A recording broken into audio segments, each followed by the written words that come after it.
주님의 나심을 기뻐하는 이 성탄절 아침에 옆분들과 이렇게 인사하겠습니다. 메리 크리스마스. 메리 크리스마스.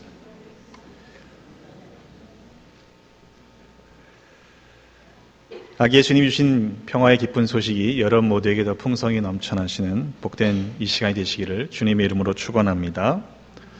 메리 크리스마스라는 말은 그리스도를 예배하는 것이 기쁨입니다 라는 그런 뜻입니다. 우리가 지금 이 기쁨을 누릴 수 있는 것은 이 땅에 예수님께서 오셨기 때문입니다. 만일 예수님께서 이 땅에 오시지 않았다면 우리는 이 기쁨을 결코 누릴 수 없었을 것입니다. 그런데 여러분, 2000년 전에 예수님께서 이 땅에 오실 때는 어떤 마음이셨을까? 혹시 생각해 보신 적 있으십니까? 과연 예수님께서 이 땅에 오실 때 메리 하셨을까? 이 말입니다. 더군다나 아기 예수님은 냄새나는 마굿간에서 태어나셨습니다. 어제도 선거가 한 거 보니까 마리아 그러더라고요. 아유, 냄새 난다고 그러더라고요. 여러분, 당시에도요, 마굿간에서 아기를 낳는 산모는 없었습니다. 어떤 분들은 지금 막 태어난 아기가 그게 냄새나는 것인지 아닌지 알게 뭐요? 라고 반문할 수 있을런지도 모르겠습니다. 그러나 하나님이신 주님께서 이 땅에 내려오신다라고 하는 그 자체는 그리 즐거운 일은 아니었을 것입니다. 한번 생각해 보십시오. 나는 잘못한 게 하나도 없어요. 그런데 누군가의 잘못에 대해서 책임을 대신 지라라고 한다면 누가 선뜻 나설 수 있겠습니까? 예를 한번 들어볼까요? 어떤 직장에서 어떤 사람이 실수를 해서 큰 손해를 보게 되었습니다. 누군가 책임을 져야 하는데 나는 아무런 잘못도 없는 내게 회사가 당신 직장을 그만두고 밖에 나가서 막 노동을 해서라도 그 손해를 갚으시오. 그 손해를 채워 넣으라고 한다면 누가 그 일을 나서서 할 수 있겠습니까? 만일 그런 경우가 있다라고 치자가 한다면, 그렇다면 그 잘못한 사람, 실수한 사람을 너무도 사랑하는 어떤 사람이 아마도 할 수 있을런지 모르겠습니다. 그 실수한 사람을 너무도 사랑하기 때문에 내가 대신 나서서 그 죄값을 치르겠다라고 할 수 있을지도 모르겠습니다. 부모님들의 경우에는 자식이 잘못하면요, 내 탓입니다 라고 하면서 그 죄값을 내가 치르겠습니다 라고 말할 수 있을 것입니다. 하지만 그것도 결코 쉬운 일은 아니라는 사실을 잘 알고 있지요. 때문에 하나님께서 하늘 보좌를 버리시고 이 땅에 내려오신 사건은 하나님 입장에서는 그렇게 즐거운 일은 아니었을 것이다 라고 생각이 들었습니다. 그럼에도 분명한 사실이 있죠. 우리를 너무 사랑하셔서 그 하늘 보좌를 버리고 이 땅에 오신 이를 주님께서는 선택하셨다라는 사실입니다. 요한복음 3장 16절 상반절에 보시면 우리가 너무 잘 아시는 말씀이죠. 하나님이 세상을 이처럼 사랑하사 독생자를 주셨으니 이는 그를 믿는 자마다 멸망하지 않고 영생을 얻게 하려 하심이라. 이 땅에 오신 가장 궁극적인 이유는 바로 우리를 사랑하셨기 때문에 오신 거죠. 문제는 하나님의 그 크신 사랑을 사람들이 몰랐다는 데 있습니다. 심지어는 제자들조차도 그 예수님의 마음에 대해서 관심을 두지 않았습니다. 예수님께서 붙잡히시기 얼마 전의 일이었죠. 예수님께서는 제자들에게 당신이 앞으로 당하실 고난에 대해서 말씀하셨습니다. 그럼에도 그 사실을 들었음에도 불구하고 제자들은 그 나라에서 누가 더 큰 사람이 될 것인가? 내가 한 자리 차지하겠노라 라고 서로 다투기만 했습니다. 그들의 모습을 보시며 예수님께서 이렇게 말씀하셨죠. 너희 중에 누구든지 크고자 하는 자는 너희를 섬기는 자가 되고 너희 중에 누구든지 으뜸이 되고자 하는 자는 너희의 종이 되어야 하리라. 인자가 온 것은 섬김을 받으려 함이 아니라 도리어 섬기려 하고 자기 목숨을 많은 사람들의 대속물로 주려 함이니라 이렇게 말씀하셨습니다. 얘들아, 나도 섬기러 왔다. 섬기는 것뿐만 아니라 목숨까지도 너희에게 주려고 왔단다. 그렇다면 너희도 섬기는 삶을 살아야 하지 않겠니? 한 자리씩 차지하겠다고, 더 높은 지위와 권력을 갖겠다고 다른 사람들을 끌어내리는 그런 삶을 살지 말아라. 네가 그런 것들을 누린다고 해도 누가 뭐라고 하지는 않을 거다. 그러나 네가 당연하게 생각하는 것들을 한번 다시금 생각해 보렴. 내가 이 땅에 온 것은 세상 사람들이 당연하게 생각하는 것들, 그런 것들을 누리러 온 것이 아니란다. 오히려 그 반대야. 네가 가진 것을 과연 나를 위해서 포기할 수 있겠니? 내가 너희를 구원하기 위해 포기한 것처럼 말이다. 예수님과 함께 마지막 그 시간까지 있었던 제자들조차도 서로 자기가 잘났다고 다투는 그런 모습을 예수님께서 보시면서 주님은 어떤 마음을 품으셨을까 생각해 봅니다. 과연 제자들만 그랬을까요? 예수님의 제자가 되겠다고 하는 우리는 과연 어떠합니까? 우리의 모습은 과연 그때의 제자들과 다르다라고 자신 있게 말할 수 있을까 말입니다. 사도 바울은 주님의 마음을 품고 살았던 사람이죠.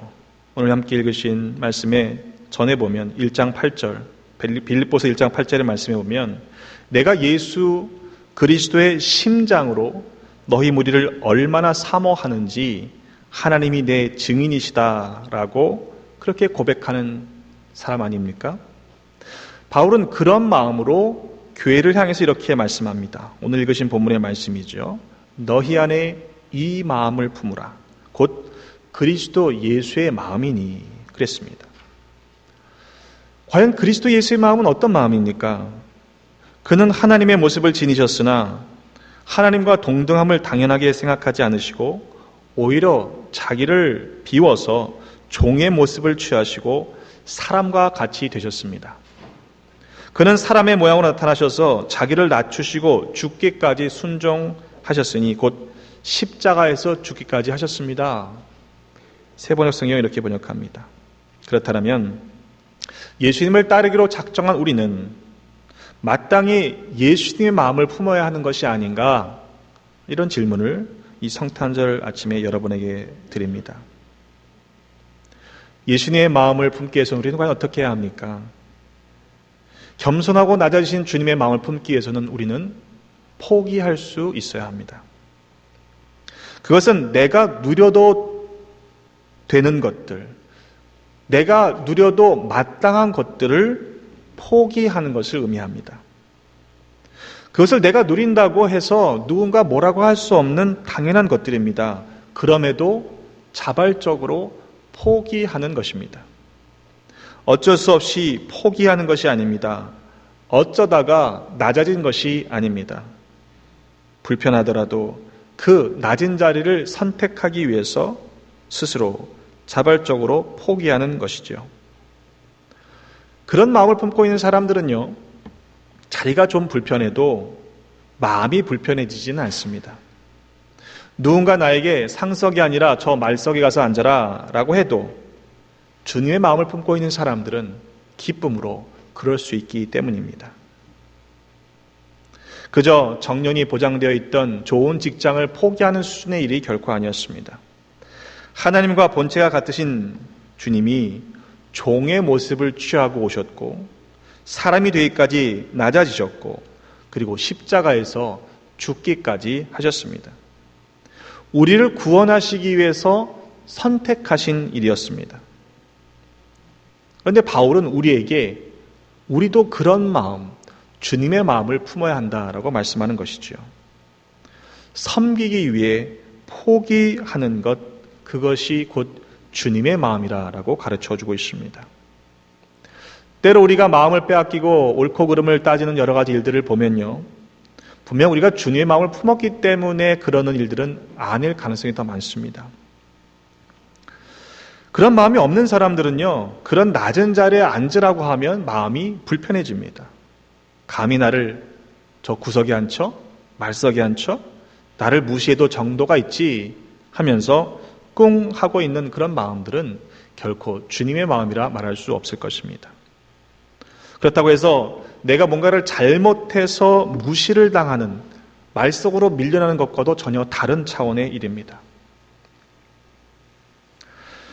사람 마음이 다 내 마음 같지 않다라고 자주 말씀하시죠. 때로 그래서 마음이 불편해질 때가 있습니다. 내 마음 몰라주는 상대방 때문에 서운한 감정이 드는 것이죠. 그런데 잘 생각해 보면 우리가 서운하고 때로는 섭섭한 마음이 드는 이유는 내가 원하는 대로 되지 않기 때문입니다. 좀 더 정확하게 말한다면 내가 기뻐하는 일이 아니기 때문이죠. 우리 대부분은요, 다른 사람들의 마음은 별로 생각하지 않고요, 내가 기쁘냐, 내게 좋냐, 이런 것들을 먼저 생각하는 경향을 갖고 있습니다. 그러나 오늘 우리에게 요구하는 주님의 마음은 진정한 그리스도인이라면 최소한 주님을 기쁘시게 드리는 그런 삶을 선택하는 삶을 살아야 하지 않겠는가 우리에게 질문하고 있는 것이죠. 주님을 기쁘시게 해드리기 위해서는 섬기는 삶, 때로는 포기하는 삶을 기꺼이 감당해야 하지 않겠냐 하는 이러한 말씀입니다. 이렇게 포기하면 손해를 보는 것 같지만 실은 그렇지 않습니다. 오늘 말씀에 보면 그것으로 끝나지 않았습니다. 이러므로 하나님이 그를 지극히 높여 모든 이름 위에 뛰어난 이름을 주사 하늘에 있는 자들과 땅에 있는 자들과 땅 아래에 있는 자들로 모든 무릎을 예수의 이름에 꿇게 하시고 모든 입으로 예수 그리스도를 주라 시인하여 하나님 아버지께 영광을 돌리게 하셨느니라 라고 말씀하고 있습니다. 세상 사람들의 눈에는 가장 낮은 모습으로 태어나셨고 그렇게 섬기는 삶을 사셨고 십자가에서 자신의 목숨을 포기하여 내어주는 삶을 사셨습니다. 그러나 하나님께서는 주님을 지극히 높여주셨습니다. 높아지기 위해서 낮아지신 것은 아니죠. 지극히 낮아지신 주님을 하나님께서 높여주신 것입니다. 여러분, 우리들의 마지막도 그렇게 돼야 하지 않겠습니까? 언젠가 우리 모두가 주님 앞에 서게 됐을 때 너희들이 주님의 마음을 품고 살았구나 라고 칭찬받는 끝이 되어야 하지 않을까 하는 질문을 던져봅니다. 여러분, 이번 성탄을 맞으면서 우리가 기뻐하는 것들이 그저 값비싼 선물이 아니었으면 좋겠습니다. 주님의 마음을 품고 살아가는 것이 가장 큰 기쁨이 되면 얼마나 좋을까요? 우리가 기뻐해야 할 것은 바로 예수님처럼 때로는 포기하고 또 겸손히 낮아지는 것을 선택할 수 있는 일이 되어야 하지 않겠습니까? 이 성탄의 아침 우리 모두가 예수님의 마음을 품고 기쁨으로 자발적으로 낮아지고 섬기는 삶을 선택하는 그런 거룩한 결단을 하시는 복된 시간이 되시기를 간절히 바랍니다. 주님의 마음을 품고 살아가는 자들에게 어떤 하나님이 높여주시는 그때를 우리가 소망하며 이 성탄이 주님의 마음을 품고 살아가는 복된 그런 시간이 되시기를 다시 한번 주님의 이름으로 축원합니다. 기도하겠습니다. Let's pray. Heavenly Father, we praise you who came down to this earth. Thank you, Lord, for giving up your throne in heaven to grant us salvation. Lead us so that we too may make sacrifice for you. 하나님, 이 땅에 육신으로 임하신 주님을 찬양합니다. 우리를 구원하시기 위해 하늘 보좌와 생명도 포기하여 주시고 우리에게 내어주심에 감사를 드립니다. 우리가 이 땅에 누리는 당연한 것들을 주를 위해 포기하고 섬기는 삶을 살아가도록 인도하여 주옵소서.